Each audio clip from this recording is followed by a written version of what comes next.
Romeo का 5 अध्याय। मसीह ने स्वतंत्रता के लिए हमें स्वतंत्र किया है, सो इसी में स्थिर रहो और दासत्व की जुए में फिर से न जुटो। देखो, मैं पौलुस तुमसे कहता हूँ कि यदि खतना कराओगे तो मसीह से तुम्हें कुछ लाभ न होगा। फिर भी मैं हर एक खतना कराने वाले को जताए देता हूँ कि उसे सारी व्यवस्था माननी पड़ेगी। तुम जो व्यवस्था के द्वारा धर्मी ठहरना चाहते हो, मसीह से अलग और अनुग्रह से गिर गए हो। क्योंकि आत्मा के कारण हम विश्वास से आशा की हुई धार्मिकता की बात जोहते हैं, और मसीह यीशु में न खतना रहित कुछ काम का है, परंतु केवल जो प्रेम के द्वारा प्रभाव करता है। तुम तो भली भांति दौड़ रहे थे, अब किसने तुम्हें रोक दिया कि सत्य को न मानो? ऐसी सीख तुम्हारे बुलाने वाले की ओर से नहीं। थोड़ा सा खमीर सारे गूंधे हुए आटे को खमीर कर डालता है। मैं प्रभु पर तुम्हारे विषय में भरोसा रखता हूँ कि तुम्हारा कोई दूसरा विचार न होगा, परंतु जो तुम्हें घबरा देता है वह कोई क्यों न हो दंड पाएगा।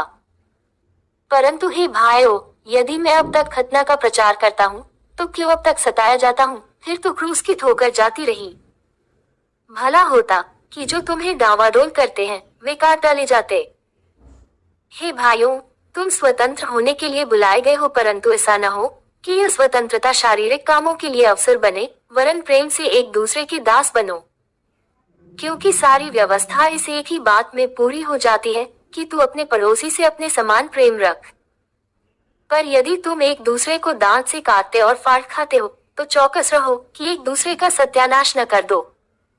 पर मैं कहता हूँ, आत्मा के अनुसार चलो तो तुम शरीर की लालसा किसी रीति से पूरी न करोगे।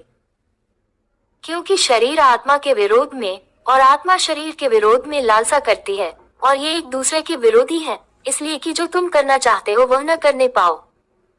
और यदि तुम आत्मा के चलाए चलते हो तो व्यवस्था के अधीन न रहे।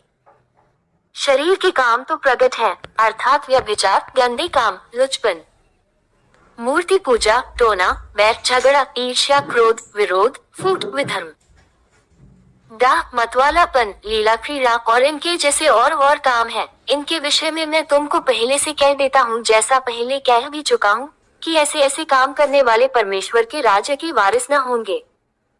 पर आत्मा का फल प्रेम, आनंद, मेल, धीरज और कृपा, भलाई, विश्वास, नम्रता और संयम है। ऐसे ऐसे कामों के विरोध में कोई भी व्यवस्था नहीं। और जो मसीह यीशु के हैं, उन्होंने शरीर को उसकी लालसाओं और अभिलाषाओं समेत क्रूस पर चढ़ा दिया है। यदि हम